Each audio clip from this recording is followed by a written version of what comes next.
Speaking with Confidence, the podcast dedicated to helping you unlock the power of effective public speaking. I'm Tim Newman, a recovering college professor turned communication coach, and I'm thrilled to guide you on a journey to becoming a powerful communicator. I want to thank each and every one of you for your support. It truly means the world to me. If you have questions, or if you want something covered on the podcast, send me a message. Please visit timnewmanspeaks.com to get your free ebook, The Top 21 Challenges for Public Speakers and How to Overcome Them. Today's guest is Joanne Merrick. Joanne brings over 25 years of global experience in leadership development, having delivered transformative programs across 22 countries and 5 continents. As founder of The Leadership Recipe, she helps individuals and teams enhance communication, emotional intelligence, and performance. Her background spanning leadership roles at Deloitte, Amazon, and Juniper Networks fuels her fresh, neuroscience-driven approach. In her debut book, Game On, Is Management Your Best Career Play? She empowers professionals to make informed decisions about stepping into management roles. Joanne, welcome to the show. I'm so happy to have you on today. Thank you so much, Tim. It's great to be here. When you say 5 continents and 22 countries, that's a lot of frequent flyer points. It is, and, that's where I really wanted to start with you. I mean, you've lived in all parts of the world. Mm. Um, how has that, changed how you view communication and leadership, or has it changed? Oh, it totally has. My accent, for listeners that might be wondering by now, my accent is Australian, so I like to point that out. Otherwise, they're wondering what my accent is, and they're not really listening to anything I'm saying. Ask me how I know.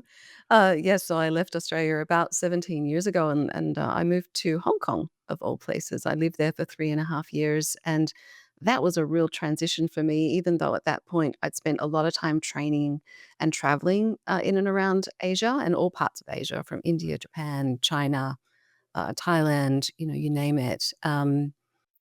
It was still, a surprise for me. It was still a definite kind of culture shift from what I had been used to in Australia. And then to move from Hong Kong to where I'm now in the US, I've been here for about 13 years now. Again, it's a different culture. We speak the same language, but it's a very different culture here in the US from what it is in Australia. And I think the biggest lesson for me in those moves has been, how do I integrate myself into other cultures as quickly as I possibly can? And to do that, I find something in common with folks as quickly as I possibly can. And I also believe that the onus is on the communicator to be understood. It's not me expecting them to understand me.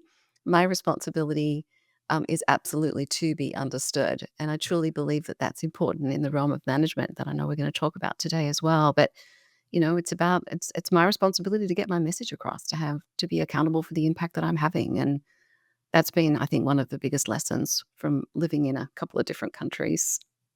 Yeah, and I'm glad you said that, because, as we talked before we, came online here, you know, knowing yourself and knowing how you communicate, first you have to know who you are, but it's not about you, it's about your audience, and knowing them and making sure that you're doing what you can so that they can understand you and kinda get where you're coming from. And we're gonna get a little bit more in depth into that because you did some really good work from a neuroscience perspective that, um, I I'm fascinated by. Right. But one of your roles was with Amazon, and, were you the person that was in charge of professional development for all of Amazon or for a specific division? Explain kinda what you did. Sure. I was initially hired. I lived in California at the time in San Jose. I was initially hired to look after learning and development for Lab 126, which is the devices function, for one of a better word. That's the group that had, when I went there, they had just launched the Alexa. Do you remember the Okay. the, the Tower Oh, yes. Alexa? Mhm. And this was also the group that was responsible for the rollout and creation of the Kindle, which was Okay. also one of my favorite tools. I actually still have one of the, if not the, I think it's maybe the second edition Kindle that ever came on the market. Oh, Very proud of that, ancient tool now. But I was always fascinated by the fact that you could get a whole book on one device, Yeah. or a number of books on one device. So I felt destined to go to that organization. I was very fortunate to work there for about 3.5 years. It was about 12,500 people, ultimately under my, stewardship, around about 2,000 managers all up that we were educating all around the world. So, that was a wonderful career move for me and a fantastic organization, great experiences there. So what were some of your challenges in terms of training and development, with a team that big, again, based all around the world? What were some of the challenges that you faced, and how did you overcome them, specifically from that communication and management leadership perspective? I think you really need to work with the business to find out what the business needs from a learning and leadership development Mhm. perspective. You need to build relationships with leadership within that organization. They need to know what value you might add to their respective, functions or their respective businesses within the broader business. And then, of course, you need to deliver to him like anything Yes, else, right? It's like, exactly. "This is what I believe I can do, and this is what I want to do, this is what I'm planning to do." Get their buy-in every step of the way. Right. And I think initially building those relationships with the leadership and then delivering on what you say you're gonna do is a really important element, really important to my success anyway.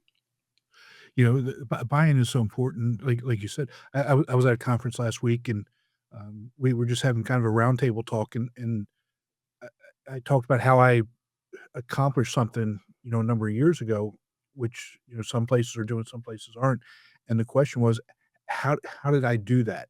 And I got into the nuts and bolts of it, and halfway through, I said, "First off, number we have to stop because I missed the most important step. Mm, We have to have the buy-in, right. because it doesn't work if we don't have the buy-in. If I didn't have everybody on the team buying into this, it wasn't gonna work, and sometimes buy-in happens right away, and sometimes it takes a little bit of time. Once you show, that what you're doing and what you're talking about is actually gonna work, that's how, how buy-in happens. But if you don't have buy-in, it doesn't matter how good your idea is, or how good how beneficial that change is gonna be, it's not gonna work. Absolutely, and I think there's a real opportunity to be innovative around what you can deliver, Mhm, like, by speaking and engaging and getting the buy-in of other folks, and an example of that was, there was a particular area of the business that, was that had principal engineers. These are mhm, people that have got, at least 1 PhD, maybe, maybe many more. They've worked really hard throughout their career. They're crazy, smart people, and, they work with a lot of other, teams of individuals, whether they're reporting directly to them or that they just have influence right, over. They're not part of the formal structure. And one thing the business was noticing was that these people were great managers and leaders, but they felt that they needed to come up with all of the solutions mhm, themselves. They felt that they needed to come up with all of the ideas because they were often literally the smartest person in the room. So what their leadership wanted to do was have me train them in how to bring about innovative thought, mhm, in others. So we had a program we called Coaching for Development, which we were rolling out internally across the organization. So what I did was rather than deliver that program, I tweaked it up a little bit, added a few components, and called the program Coaching for the Development of Ideas. And we ran that across the principal network.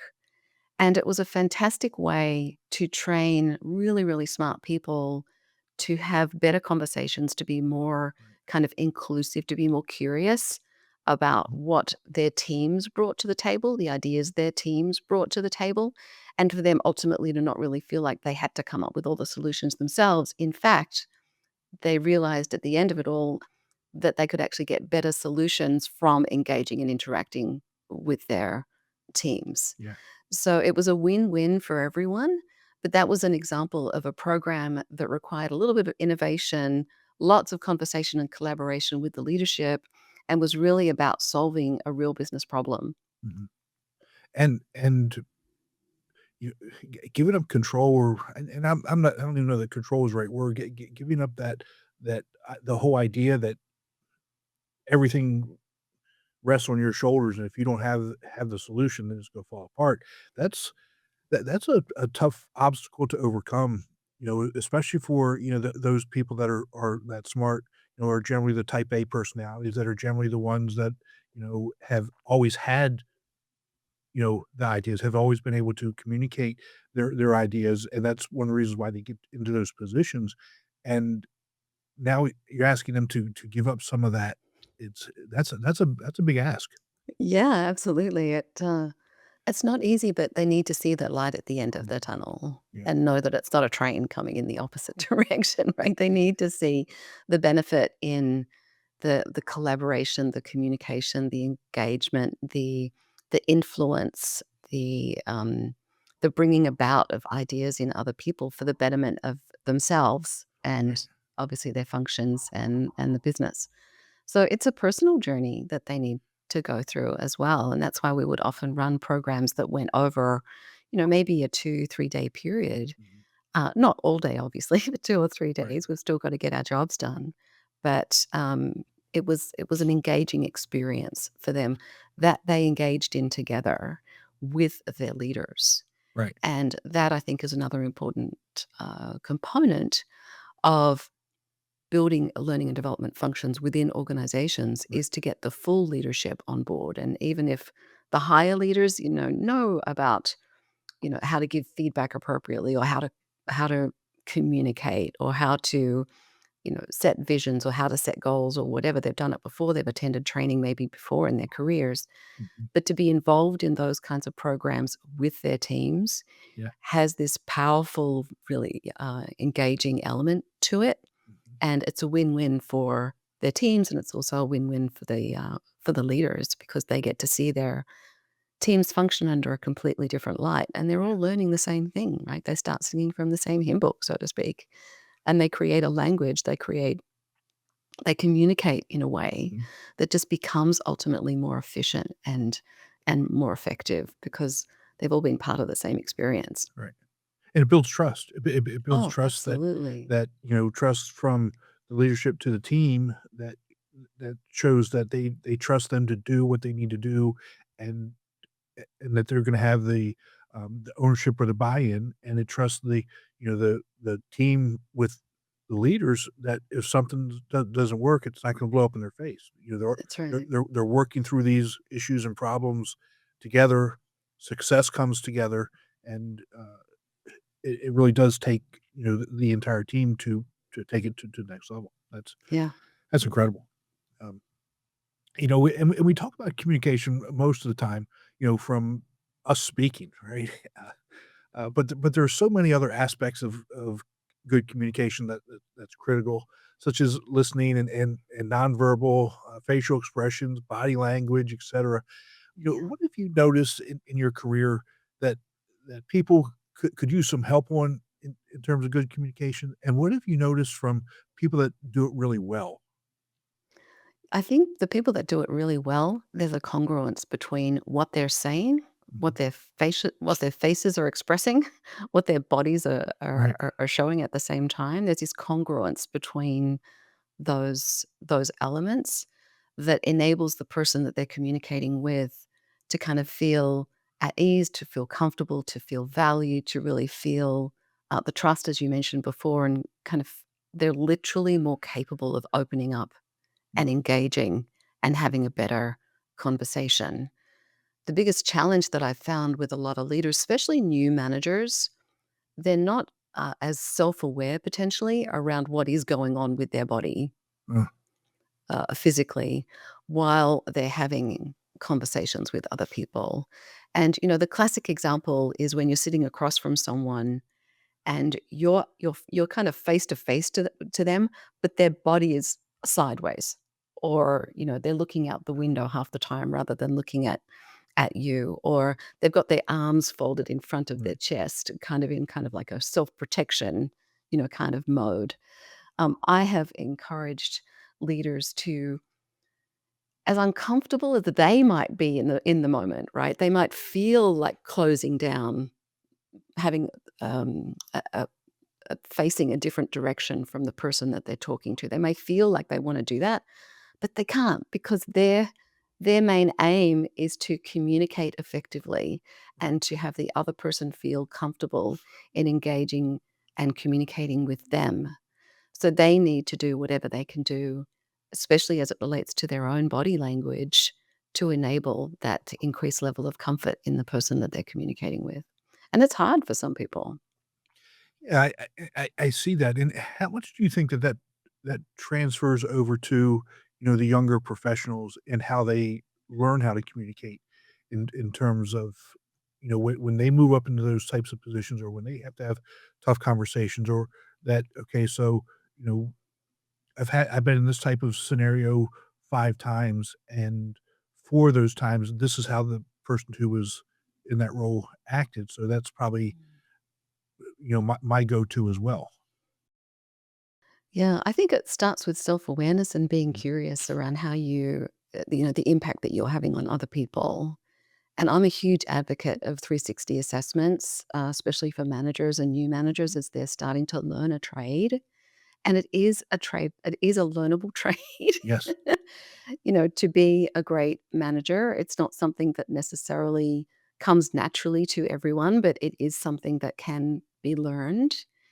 And the impact that managers have on other people can be it is a significant element of the role. And you can have a fantastic impact on other people, but you can also have a horrible impact right, on other people as well. So if you're choosing to become a manager, you need to be open to learning about what it is you're doing well in your role, what's working about your communication style, but also what's not going well and maybe what's not working in your communication style, and then adjust it and right. be open to adjusting it.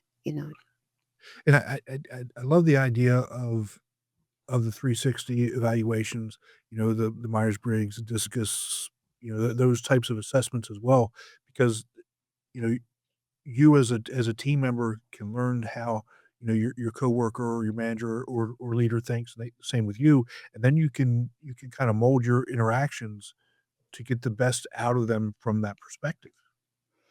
Absolutely. And I've in communicating with others myself, I've also kind of made a lot of assumptions that what I'm saying is actually what's being heard.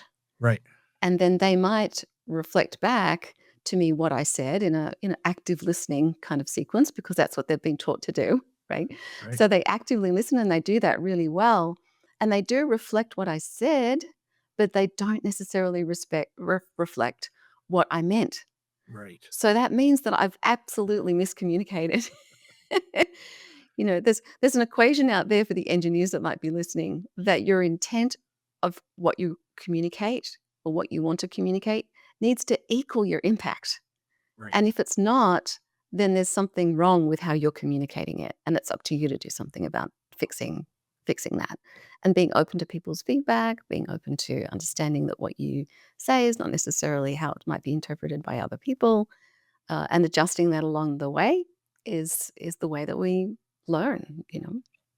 Y yeah, and it kinda makes me think, and I've said this a number of times, I don't think, especially from the younger professional perspective, they spend enough time thinking about who they are as individuals, you know Right. what their values are, um, how they think, how they come to make decisions, uh, what they like, what they don't like, et cetera, especially from a professional perspective, and that that really does inform how they communicate as well, because if they don't know,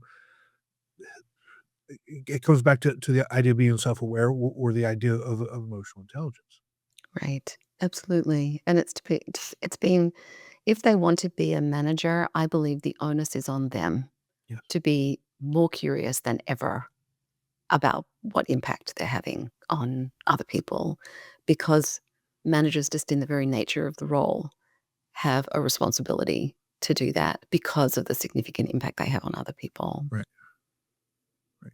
And is this where the whole idea of the idea of neuroscience comes into play, and understanding how we react to those types of situations? I think neuroscience came about for me back in 2010 or 2011. I was introduced to the concept of neuroscience as it relates to leadership and management. And what I loved about it when I first started to hear of it was that a lot of what I'd been teaching by this point, for 10 or 15 years, was now backed by science. I'd been teaching philosophies and approaches by really respected individuals like Stephen Covey and Ken Blanchard and, many others that had a significant impact on the leadership and management development realm. Now the science was there to back it up. And what I felt my obligation was, now that I had been introduced to this, was to make the science available to managers and leaders to help them be better managers Right. and leaders. And it resonated really well with especially with the engineering platform that I was working with, at the time. And Tim, I can give you an example if you like. Yes, When I was, one of the neuroscience tells us that autonomy, or having a sense of autonomy, is really important for the human brain. I mean, you can imagine yourself, right? When you feel like you're in control, when you feel like you have choices in front of you feel better. right, You feel like you're valued, you feel like you're engaging better with others, you feel like you're in more control. And one of the lectures that I was partaking in when I was getting interested and certified in the topic was through the Middlesex University. We were having a conversation on autonomy and its impact on the human brain. And one of the gentlemen in the class told us a story about his son. And the story goes that he had been, partaking in all of these training programs himself, so knew the importance of autonomy. Autonomy for me was having a sense of choice, having a sense of control over a situation. He got home one night from work and his 4-year-old son was playing on the staircase in their home. And he greeted his son when he got home, and then he went to his kitchen and started helping his wife with dinner. It was time to eat dinner, so he called out to his son to, come to the dinner table to eat his dinner. The son was having so much fun on the staircase that he said, "No, Dad, I'm not doing that. I want to eat my dinner here on the stairs." Well, it was we've all been there, right? yeah, yes, So the father, part of their traditional values was to eat dinner at the dinner table. So the fact that his son didn't want to do that was kind of unacceptable. So he could have taken this kind of authoritarian power, control kind of approach to things, but he decided not to do that, given what he had learned. So he said to his son, "Okay, you must eat your dinner at the dinner table." Right. So he was setting expectations, very clear expectations up front. And he said, "But I tell you what, tonight, you don't have to sit at your normal seat at the dinner table. You can sit wherever you like. You pick the chair, you sit there, no problems." The son was interested. Why? Because even over such a simple scenario of eating dinner at the dinner table, the son all of a sudden had a choice as to right. where he was going to sit and a sense of control over himself and the situation that he'd found himself in. But the father didn't stop there. He was really smart. He then said, "Okay, not only can you choose where you sit, but you can choose where daddy sits at the dinner table tonight. You can choose where mummy sits at the dinner table tonight." That kid was at that dinner table so quickly. Why? Because he had some control over his Right. parents that, over such a simple scenario. So, how do you translate that into a management scenario? I think there's a lot of managers out there that just like to tell their employees what to do. Tell them what to do, how to do it, when to do it. When, as we were kind of talking about before, if managers go to their team and say, "Hey, how might you start this particular, task?" Or, what might be your next couple of steps? Or what ideas are you coming up with that as to how we might solve for this Right. problem? Right? The minute you start asking those kinds of questions and engaging with your employees, being curious and open to what they've got to say, Yeah. automatically, not only may you come up with better ideas than you might have anticipated in the first place, but you've also got a team of people now with you completely on board Mhm. because they've got that autonomy. Right. You know, feeling micromanaged and the impact that it has on the human brain is just terrible, and maybe we can all relate to scenarios like that where we feel or have been micromanaged and how bad that can be. Yeah, for me, micromanagement, that's instant infuriation. Right. Instant. I mean, it doesn't take long at all. You know, I look at it from the perspective of, to we've been hired for a reason. Yeah. Give us that opportunity to do what we do. Um, Obviously, under some constraints, there's time limits, maybe there's budget limits, within those you know confines, but Mm. allow us to do it the way that we want to do it, and be productive from that perspective. That Just it's get out of their way. exactly, Just let exactly them be successful, let right, them do what you've hired them to do. right. I find it a refreshing approach, to be I, honest, Tim. It doesn't happen as often as I would like it to, to be honest. But when people start asking me questions and get curious about what I think, I just open up. I just think it's really refreshing and you know, wonderful. I think it's kind of changing a little bit, at least from what I see. Hmm. Because I'm somebody that I ask a lot of questions. You know, in whatever scenario that I'm in, really to kind of to to clarify it, to see what's going on, for me to start thinking about whatever issue it is, and I'm somebody that allows people to just to do. You figure out the way that works best for you. What's your time frame? So if I say, we need to have this done by Thursday at noon, and it's Tuesday, you know, show me how you're gonna get it done, Right. or do it, and if you don't get it done, then we'll sit down and have a conversation. Okay, what were your steps? How can I help you better to, to meet those expectations, to get to where you need to be, but allowing people to, especially, younger professionals today, Mhm. when I say instant aggravation or infuriation from being micromanaged, they're from my experience, they're the same way. Um Right. They may not know how to do something, but give them an opportunity to kinda think it through. Give them an opportunity Yeah.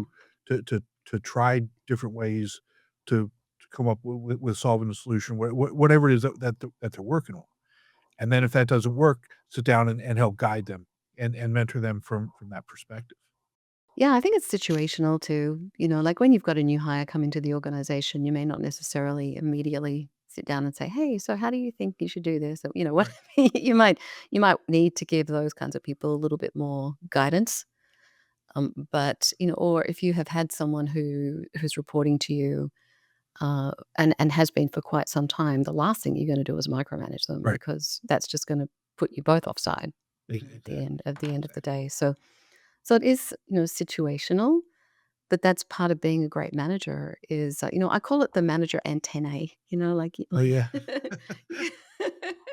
you got your antenna out there and you're a little bit more aware of what's going on with you and the impact on what you're doing to engage with other people, and you need to be adaptable and flexible in your style to enable them to thrive and get the most out of them in their employment, right? So it's a very different perspective from that of like an individual contributor who all they really need to do is worry about themselves, Right, what they're doing, what they've got to do, what projects they're working on, how they might go about engaging or completing those.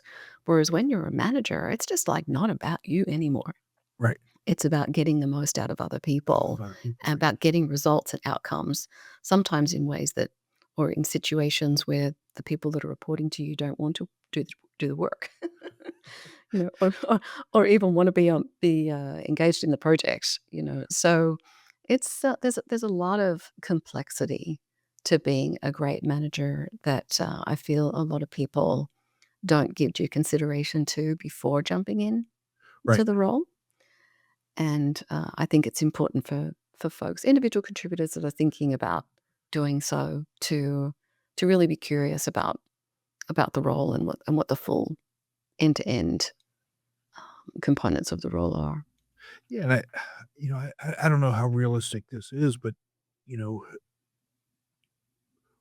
I almost think it's our job as leaders and mentors um, to help and train the ones that aren't managers how to be managers before they even get there. This is the Mhm, process. These are the things, bring them into some relevant conversations. Uh, let's just take budgeting, for example. mhm.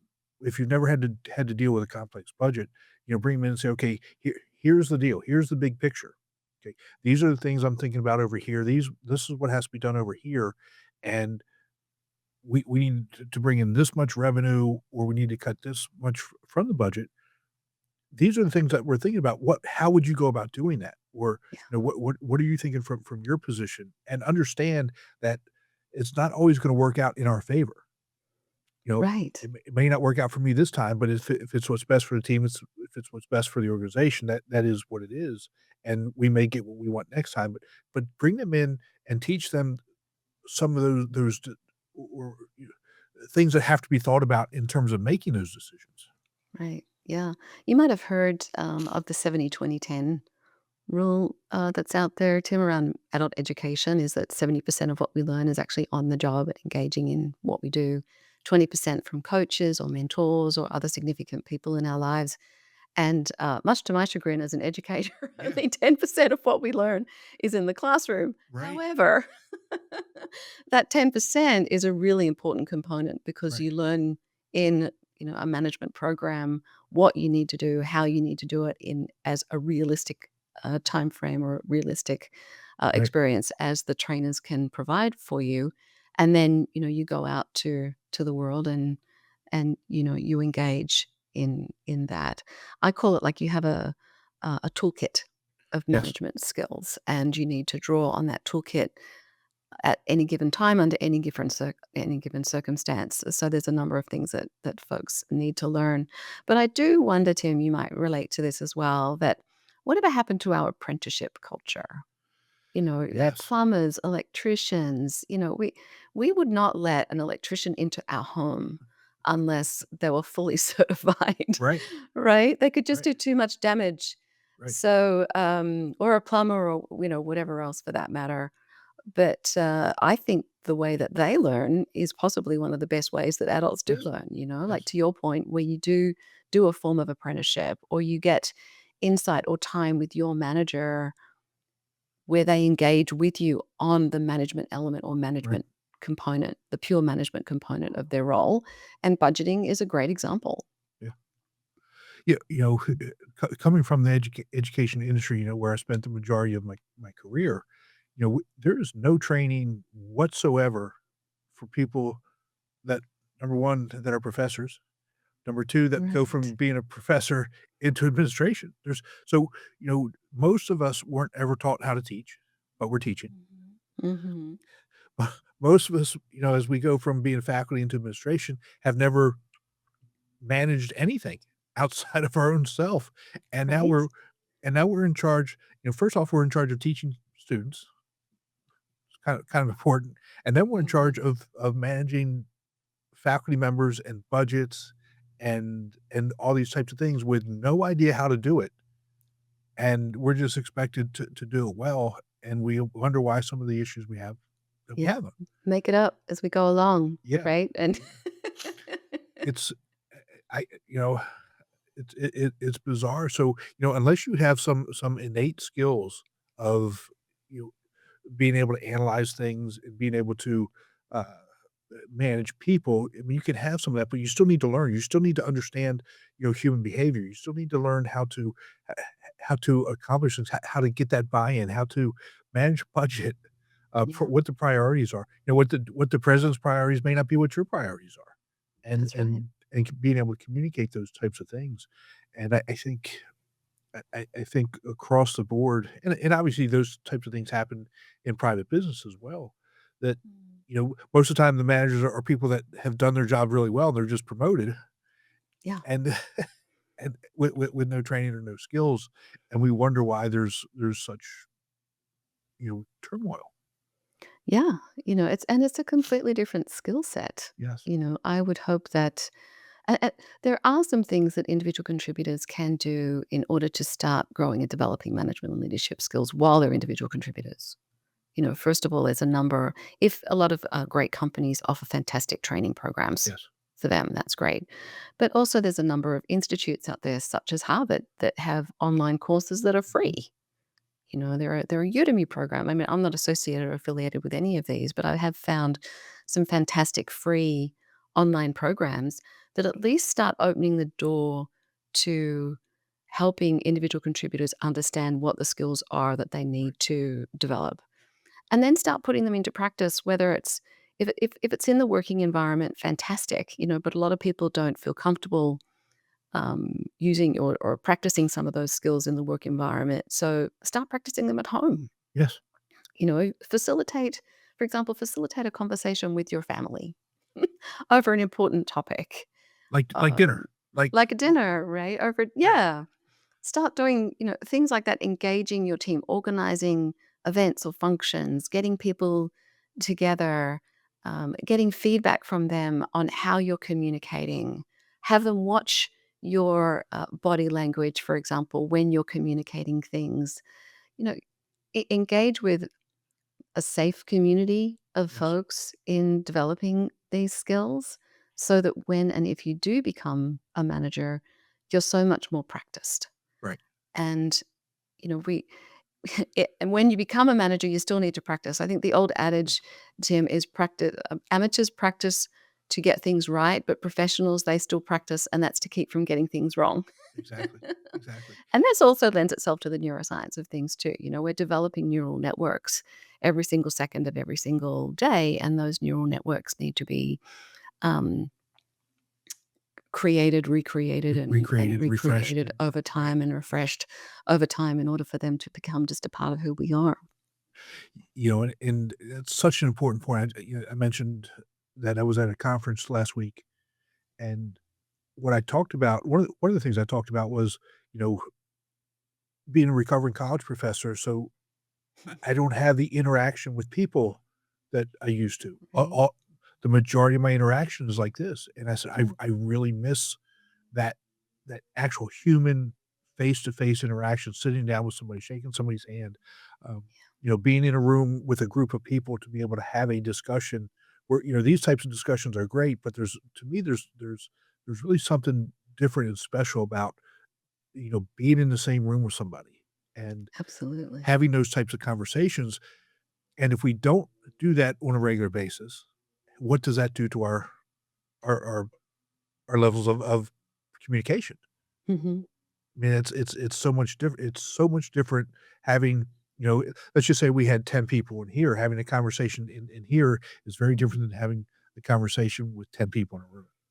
Absolutely. It really is, and it's so important for potential managers to want to be in and around and engage with people Yeah.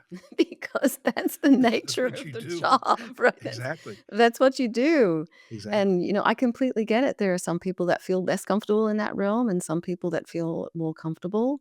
But again, it's a learnable skill. Yeah. So it's important, for potential managers to know that you'll need to be in front of people. You'll need to have difficult conversations from time to time. Yes. You'll need to think outside yourself. You'll need to, one of the opportunities that I think a lot of managers don't necessarily realize up front is that they, more than anyone else on the planet, I believe, have the opportunity to unleash potential, perspec- pers- particularly untapped potential Right. in their direct reports. And I think that that is possibly one of the most legacy-giving opportunities that any manager might have, because they can potentially bring about the very best in the people that work for them when those people didn't realize that they had that very best in them in the first place. Right. And that is so, so exciting, and Yeah. on the neuroscience front of things, there's a big, um, impact on the human brain when we're interacting and engaging with someone else who we know really believes in us. Right. There's a lot of research here, you might even relate to it yourself. Yes. When you are working with someone that you know holds you in high regard or in high esteem or truly values what you bring to the table, you're actually more inclined to do a better job. Yes. Absolutely. And what I a fantastic thing for a manager to be able to do, for one exactly. human to be able to do to another human. Yeah, and that's something, from my perspective as an educator, we had I had to keep, top of mind. I Yeah, didn't want to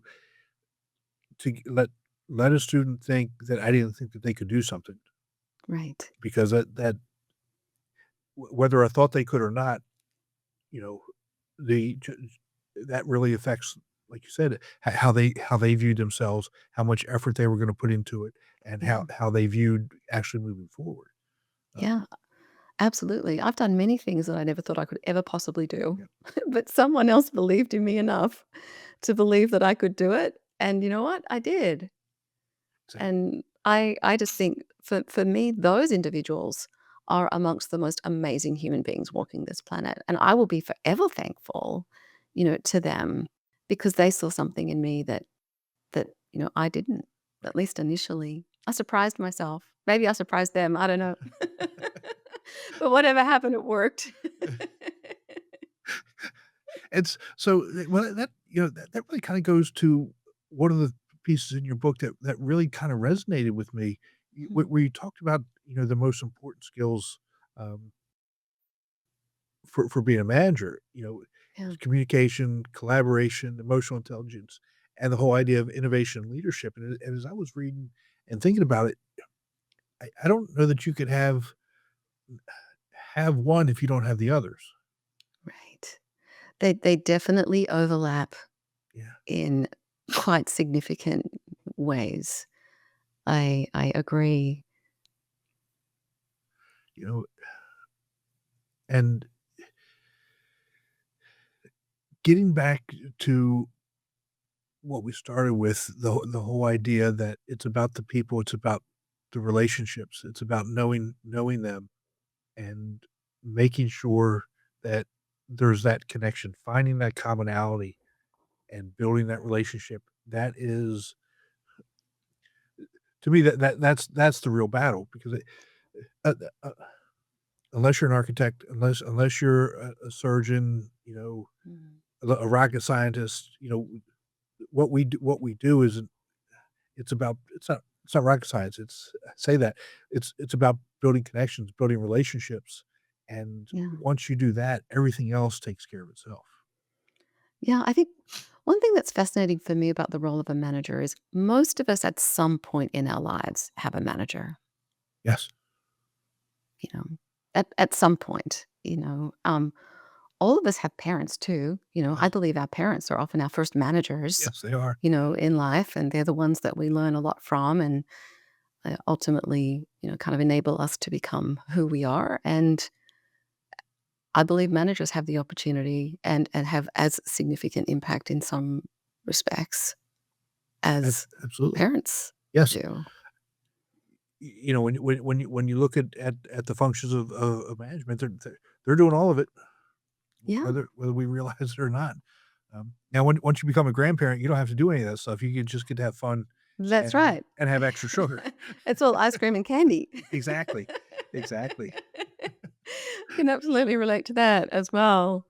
But But I think people maybe, I would hope that people start taking the role of a manager in a much more serious light and that it's actually eventually given the kudos and the credence, if that's the right word, mhm. to be a very to be understood as a very significant role in someone's life, and for people to take to make a much more conscious decision to become a manager, knowing all of the complexities, many of which we've touched on today, that go into the role, and do so before they dive in. Yes. And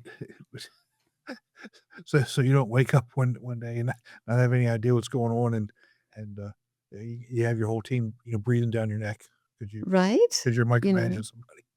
Exactly, and it's so easy for, good people to find themselves in situations where they might be labeled as bad managers, and I don't want that to happen to any of your listeners today, Tim. Yes. I don't believe I believe that we're all good people out there, but I do think that sometimes good people find themselves in challenging situations and they struggle out of them, and particularly as it relates to a management role, they struggle out of them in ways that can potentially be detrimental to other people. Yes. So I don't want that to happen to any of your listeners, and obviously that's why I wrote the book. Well, your book, again, I talked about this, before we came online here. Mm. I think it's a perfect tool to for people to who are in this position to go through and actually use it to get better now, right? Yes. It's not something where you read the whole thing and then 2 weeks later you start working on things. You could pick up pretty much anywhere in your book, read that chapter and start improving. I mean, there's steps in there to help people improve, today from the Yeah. time you read the book. I structured the book so that, you can read the whole thing, of course, but at the end of each chapter, there's a reader's quest. So this Yes. is where the game on element, right? We don't have chapters, we have quests. Right. So even if folks just read the quests, they would get a general summary of everything that was mentioned throughout the chapter. And I think one of the main elements of the book is the assessment that I created that helps folks assess against what I've identified as the key management skills, where they're at now, Right. so that they can start to identify where their strengths are now and also, areas that they might want to work on. The book is definitely the what of management, Tim. It's not the how, because that would Right. be 10 books, Right. if not more. But it will give some folks some definite insight into the role. And as a result of that, too, on my website, which I know we'll talk about later, but I created an assessment that folks can go on and do an online assessment around that content. But they can also get other people to assess their capabilities as it relates to those key management skills as well in a 360 kind of format, like we talked about before. And my hope is from that, again, they'll get an idea of where they're at now and what they need to do moving forward to become even better. Yeah, and I think the whole idea of the 360 assessment is critical for learning because we as individuals can fill out what we think we are. But again, it's if that's not how we're coming across, if that's not how we're being viewed, that's not how we're being perceived, then it doesn't really matter. We're not we could be working on all the wrong things. Absolutely. And that's where I think managers need to continuously, it's a lifelong learning journey, Yeah. continuously be curious about how what they're doing is perceived. Other people's perceptions, whether we agree with them or not, are real. Yes. And the only way that we change another person's perception of us is to change our behavior. Yes. And we can't change our behavior until we know what other people's perceptions are. So Exactly. it's important to get there. And that's again, the neuroscience of it, Tim, that, other people are always looking at us and our behavior by kind of interpreting or predicting who and what we are. And Right. they're constantly looking to be proven correct. Yes. So even if we do change something about our behavior, just changing it once or twice is not going to change another person's perspective of us. It's something that we need to integrate into who we are and our behavior every single time Right. in order for them to go, oh wow, maybe Joanne has changed. She's now doing this and she's not doing that. Yeah. And and with that 360, today most people aren't willing to just come out and say what's on their mind about how you're doing things, how you're treating them. It Right. kinda gives them a little bit of freedom to be honest without feeling like they're, everyone's quote, "attacking somebody or putting somebody down." It's, this is truly how I see you coming across without Yeah. the guilt of saying Yeah. you're doing without the guilt of saying you're doing it wrong. Right. But I also, and I also think it's an important trait for managers to continually be going out there, whether it's with a Yes. 360 or not, and being curious around their behavior and the impact that it Right. has. And I find that, I myself, when I have a team reporting to me, often on our one-on-ones, I would say, "Hey, how's my management style working for you? What are you liking about it? And what might I do differently moving forward in order for us to have, a more productive, better, you fill in the blank kind of relationship?" And 9 times out of 10 initially, Tim, they're like, "No, it's great. You're fantastic. Excellent. Just keep it going." And it's like, okay, well, if I keep asking the question and this is, maybe I'll get more information. And I Right. think people will tend to open up if managers have that perspective when they're asking these kinds of questions. And then when they are given information that they maybe don't like or weren't expecting or that might come across as a little bit of a Mm. criticism, don't take it personally. Don't take it personally. Just be appreciative of that feedback because now they can act on it. Now they know about it. I think people often feel, well, there's a research into this as well, that people actually prefer the negative feedback to the positive feedback sometimes. I Yes. use a ratio of 1 to 3. So for every piece of um, uh, every 3 pieces of positive reinforcement or positive feedback, I usually give one negative or one constructive because I think doing and communicating that way with my team creates a balance. They know where they stand. They know fundamentally, I know that they're doing a great job. And here's a couple of other areas or areas that I think that they can improve on. And delivering feedback in that way just comes across as a lot more authentic, Yes. a lot more real. And honestly, Tim, 9 times out of 10, when I give someone some feedback that might come across as negative feedback or criticism, they will often turn to me and say, "Oh, wow, I'm so glad that you told me that. Thank you. I Right. wasn't aware of the impact that I was having. Now I know it. I can change it and I can, be better, do better, whatever." So, but it's all in how you give the feedback. And that's where, Yes. how to give feedback effectively. Training is super important for folks as well because you want to leave people feeling like that you truly care about Y their growth and development, yeah. not that you're trying to criticize them. For me, as when I was much younger, that was that was definitely an area that I needed, help and improvement on because I'm generally a pretty direct, and I would just, Right. uh and so I laugh because that was definitely an area that I was I was told almost immediately I had to, improve on, Right. so Yeah, it's interesting. I've come across people in the past that have said, "Well, that's just how I am. I'm direct, kind of deal with it." And as a manager, you have some authority there. You have some right. power associated with your position. So for just to go out and say, "Well, deal with it. That's just me." For my mind, that's not enough. Right. Managers have an obligation to do more in that respect and to make their communication and how they're coming across in much better in a way that engages folks rather than and builds people up rather than tear people down. Exactly. Well, Joanne, thank you so much for your time today. Where can people buy your book, and where can, they find you to work with you? Oh, thank you. Well, they can find my website, which is theleadershiprecipe.com. That's where they can also get access to that assessment that I talked about earlier, and they can get my book from there as well. But I am on Amazon, and the title is Game On: Is Management Your Best Career Play? And I truly hope that folks enjoy the book, that they get a lot out of it, and that it enables them to create the best possible legacy that they might and be the best possible managers that they can be.